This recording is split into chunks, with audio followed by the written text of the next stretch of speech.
Beweg dich nicht. Keine Sorge, das gestaltet sich hier ohnehin etwas schwierig. Was genau tun wir hier? Ich muss noch ein paar Dinge arrangieren, bevor wir zurück in die Gegenwart reisen. Aber währenddessen kann ich dich ja nicht die ganze Zeit anschweigen. Natürlich kannst du das nicht. Also gut, die Entstehung der modernen Freimaurerei. Wo soll ich anfangen? Das Wort Lodge, zu Deutsch Loge, wurde 1278 das erste Mal urkundlich in London erwähnt. Ursprünglich bezeichnet dieser Begriff das Holzgebäude, welches von Handwerkern als Werkstatt oder Aufenthaltsraum genutzt wurde. Ihre heutige Bedeutung erlangte die Loge, als sie immer mehr Nichtangehörige des Bauwerks als ihre Mitglieder aufnahm. Allein in Deutschland existieren heute ungefähr 503 Logen mit 16.700 Mitgliedern. Ah, danach habe ich gesucht. So, hier wären wir fertig. Auf nach England!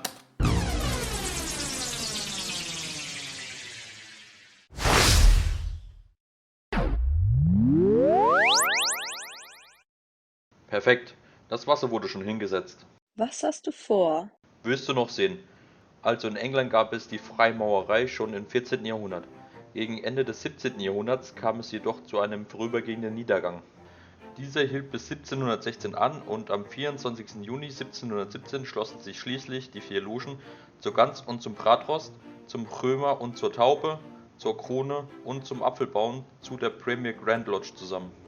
Jener Tag gilt als offizielles Entstehungsdatum der modernen Freimaurerei. Der Großmeister dieser Loge war Anthony Sayer. Seit 1721 waren übrigens ausschließlich Adlige und Mitglieder des Königshauses Großmeister. Im Laufe der Zeit spalteten sich jedoch einige Leute aufgrund ihrer Unzufriedenheit mit den neuen Regeln der modernen Freimaurerei ab, und es bildeten sich Splittergruppen, wie zum Beispiel die Gomogonen und die Mock Masons. Okay, die Namen hören sich schon episch an. Wenn du das sagst. Trotz dieser Unannehmlichkeiten konnten die Logen einen stetigen Zuwachs verzeichnen. Das Verhältnis zwischen Ancients, also den ursprünglichen Freimaurern, und Moderns, Menschen, die sich erst 1717 der modernen Freimaurerei angeschlossen hatten, war allerdings sehr feindselig.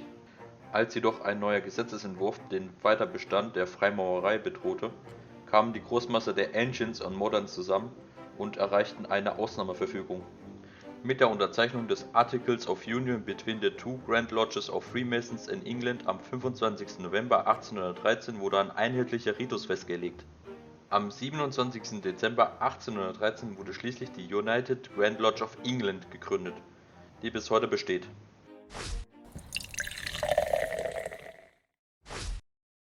So, das wird das Leben der Engländer um einiges komfortabler machen. Ich werde dich nie verstehen. Doch wirst du. Abwarten und Tee trinken.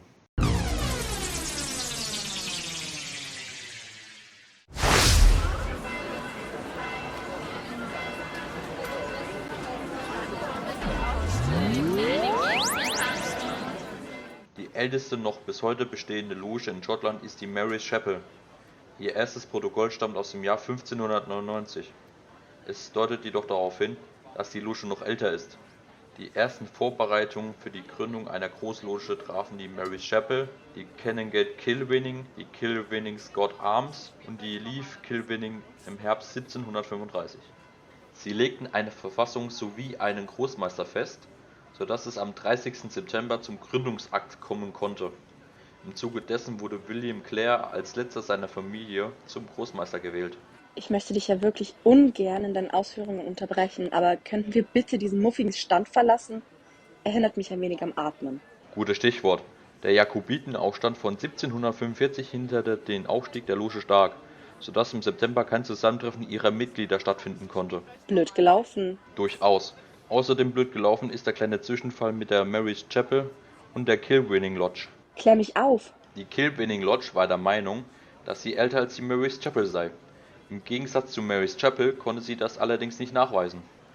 Damit dennoch alle Beteiligten ihren Willen bekamen, behielt die Mary's Chapel auf der Großlogenliste die Nummer 1 und damit den Titel der ältesten existierenden Loge, und der Kilwinning Lodge wurde die Nummer 0 zugesprochen. Na, wenn Sie meinen. Hier sind wir dann auch fürs Erste fertig.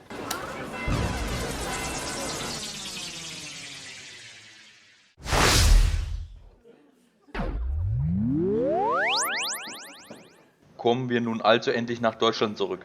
Am 6. Dezember 1737 entstand hier die älteste Loge, und zwar in Hamburg. Zunächst trug sie den Titel Heilige Loge des heiligen Johannes. In den Protokollen des 14. Dezember 1737 wurde sie doch als La Loge de Hambourg vermerkt. Zwischenzeitlich trug sie auch den Namen Bunch of Grapes.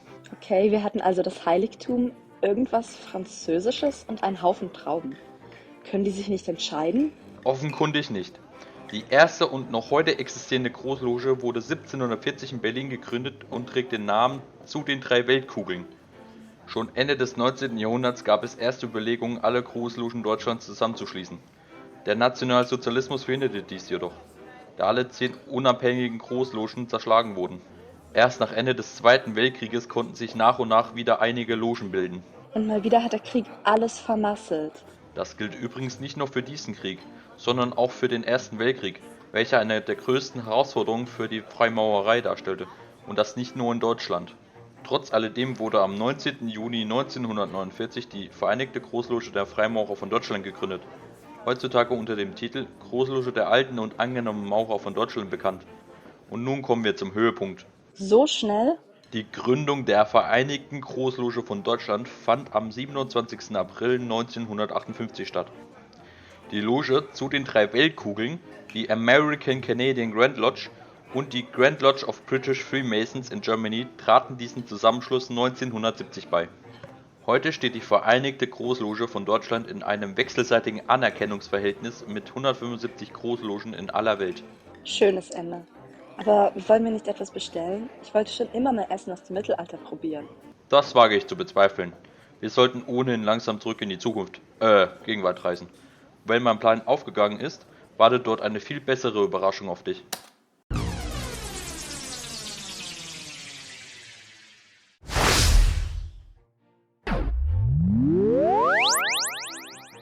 In was für einem schicken Schuppen sind wir denn hier gelandet? Diese Örtlichkeit ist allgemein unter der Bezeichnung Theater bekannt.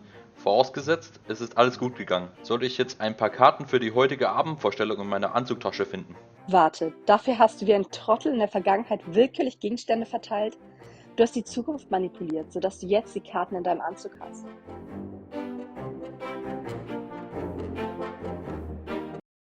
Du hattest die Karten schon die ganze Zeit dabei, oder? Ja, leider hat meine Begleitung für heute abgesagt. Aha, so. Welches Schauderwerk darf ich mir denn gleich ansehen? Du darfst nicht sehen, du darfst hören. Und zwar ein Sinfoniekonzert mit der Musik des brillanten Komponisten Wolfgang Amadeus Mozart.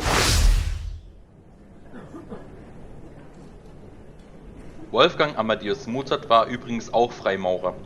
Im Herbst 1784 wurde er in die Wiener Loge zur Wohltätigkeit aufgenommen. Zusätzlich besuchte er die Loge zur wahren Eintracht, weshalb er hier schließlich zum Gesellen befördert wurde. Nichts für ungut, aber möchtest du nicht wenigstens während des Konzerts aufhören, Lehrer zu spielen? Nein, die freimaurerischen Gedanken Mozarts sind in einem Briefwechsel zwischen ihm und seinem Vater zu erkennen. Der Einfluss der Freimaurerei wirkte sich natürlich auch auf sein musikalisches Schaffen aus. Er schrieb Stücke zur Begleitung von Ritualen, zum Beispiel die Oper Die Zauberflöte, welche später zum Hohelied der Freimaurerei wurde. Weitere Stücke sind die maurerische Trauermusik, die Maurerfreunde und die Gesellenreise. Das Werk, eine kleine Freimaurerkantate, wurde 1791 bei der Einweihung eines Tempels der Loge zur gegründeten Hoffnung unter Mozarts persönlicher Leitung aufgeführt. Das war leider sein letztes Stück, bevor er starb. Glückwunsch, jetzt hast du die Stimmung echt runtergezogen. Was zur Hölle macht sie denn hier? Das kann nur Ärger bedeuten.